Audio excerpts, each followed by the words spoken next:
What's going on, guys? Today we are going to sculpt either shredded skin, or this could also be used for shredded cloth.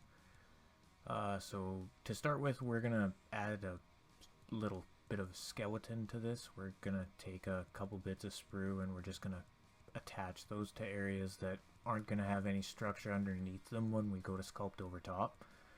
So we're just adding those to add a little bit of structure. We're gonna mix a 50-50 mix of Procreate and green stuff. The reason why we're using a 50-50 mix instead of just straight green stuff is one, it's going to be a lot easier to see. As you can see, we're sculpting over stuff that's already been sculpted on, so green on green is harder to see. But mostly what we're doing this for is because Procreate holds a harder edge, but it is harder to work with. So what that means is that the Procreate is harder to push around, and if you mix a bit of green stuff in there, it actually makes it softer and easier to work with, and it drops the curing time of the green stuff pretty significantly. So we've laid our first piece of our 50-50 mix on top there, and we're spreading it over top of the fur in that super thin. We don't want to keep too clean of edges on this, but we do want to make sure that it's not blending in with the fur. So we want to keep these sections that we're sculpting here smooth and make sure that there is a definitive line between the flaps of skin and the fur. So I'm going over top of that skeleton that we laid down before, and just making sure that that little piece of resin is completely covered, and that the edges of the 50-50 mix are being blended in with the arms of the skin wolf model that this is being converted from. It's important when you're laying down your pieces that you want to follow a certain flow, so you want it all to kind of drape in the same general direction. You don't want to be going just all over the place. Here I'm using an X-Acto blade to just sort of get sharper edges in there. That's one of the great things with working with Procreate, is that that hard edge will hold even past curing. It'll be a nice sharp edge. So we're just kind of putting along here, adding more and more of our 50-50 mix, making sure that our edges are all blended together just like always. We're also trying to maintain a consistent thickness throughout. This is just to sort of suspend belief type deal. Your layers of your 50-50 mix that you're putting on do not have to be completely smooth. It actually works a little bit better if there's a little bit of texture to it, as skin isn't perfectly smooth. Neither is cloth. It ruffles up, it gets torn, all that kind of stuff.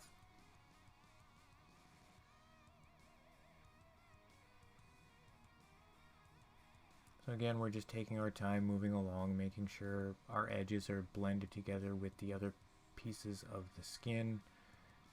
We're going in with an X-Acto blade afterwards to roughen up the edges a bit, as this is supposed to be torn material. So, and then we're going back and we're just putting little dents in it with the X-Acto blade. Again, we're just adding more pieces on here. When you're doing this, it's important to really think about where the material would stretch, where it would tear, that sort of thing. You want to sort of accentuate the detail and musculature of the model itself while you're doing this as well. Pieces that you want to call out. It's a good way to cover up any mistakes or areas of your miniature that you don't like. There's a bit of fur detail or something that you're not particularly fond of, you can lay this on top of to kind of hide it.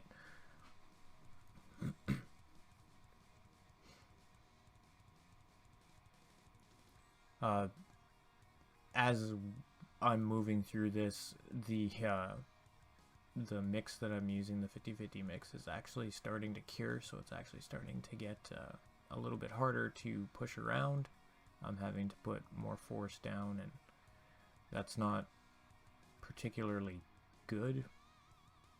A lot of the time you're going to want to have a softer mix so it's easier to push around and play with. So pretty soon here we're going to switch it up, and we're going to mix another batch that's more green stuff than it is Procreate, so it's about 75-25, and that makes a pretty huge difference.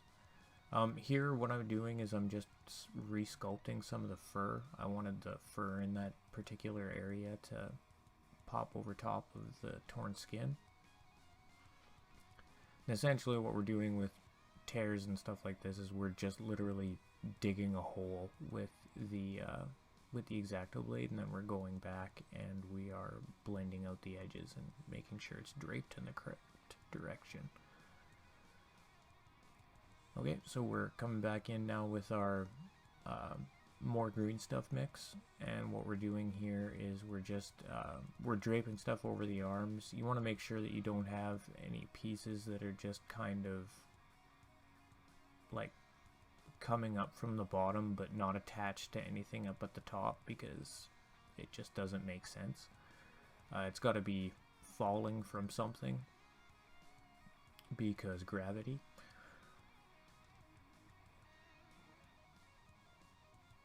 And here I'm just blending it in with the stuff that's already sculpted. The stuff that we put on there is basically cured, so it's really easy to take our burnishing tool there and just sort of blend it in with what we've already sculpted. Here I'm pushing the green stuff because I want like a flat overlay there. So what I'm doing is I'm pulling it down and then pushing it back up and pulling it down and pushing it back up, and then the area that is meant to be fur underneath, I'm just putting that fur detail back in there to give the illusion that this skin is sort of falling off of him and essentially rolled over type deal. And then we're moving over to the other side and we're just kind of doing the same thing. Here I'm cutting into it and I'm actually making a connection between these two pieces. I just thought it'd be an interesting thing. It helps to stop and, like I'm doing here, take a look around the miniature, see if it needs anything else, if there's any details you want. And now I'm just taking a sponge and I'm going over areas of it that aren't quite cured yet, adding just a little bit of texture to it. Alright, so we're trying a new angle here, but we're trying something different here. We want to add a little bit more to this. We're not thickening the skin itself. What we're doing is we're actually going to be adding flaps of torn material that have sort of fallen over. So essentially what we're doing is we lay down a piece of green stuff, we flatten it out, we're going to shape it into sort of small triangles. We're going to take off the excess. We're going to put in detail where there would be folds in the material itself. And then basically we're just going to push this green stuff around. We're going to poke at it, pull at it, until it looks the way we want it to look. This is essentially the same technique used for the fur. The difference is that instead of leaving that lined texture in there, we're going to try and smooth that out, not make the detail in it so condensed and compact. We're going to essentially increase the surface area of where those lines are in the green stuff, and that'll differentiate it from the fur itself, and that will make it appear more like skin instead of fur that is poking out from underneath. So here I'm just taking my flat clay shaper and I'm just flattening that out, buffing it out so that it appears more smooth than it does textured.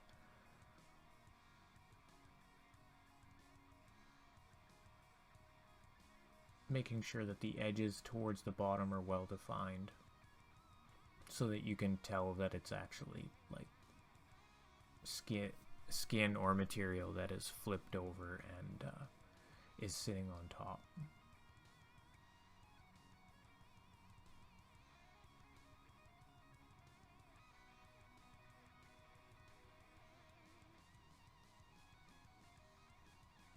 And after looking at it for a couple of seconds here, we've decided that we need some more, so we're just gonna go along and we're gonna add another piece of green stuff here. And we're trying a different technique this time. We're just using the corner of the clay shaper and we're just kind of pulling it down. And then we're gonna go in with our X-Acto blade and we're gonna sort of trim, still pulling at it to give that teared appearance, adding a little bit of texture.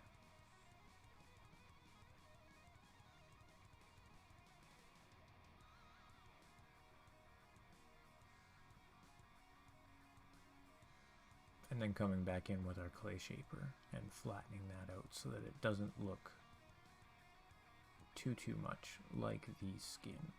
It's important too when you're doing this to make sure that all of these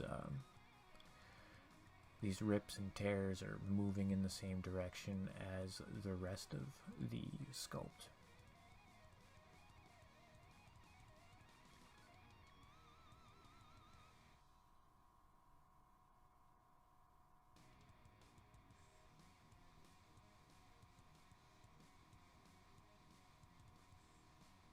And some final touches, we're just buffing it out, making sure everything's all kosher, smoothing out a little bit more, little tweaks here and there. And there you have it.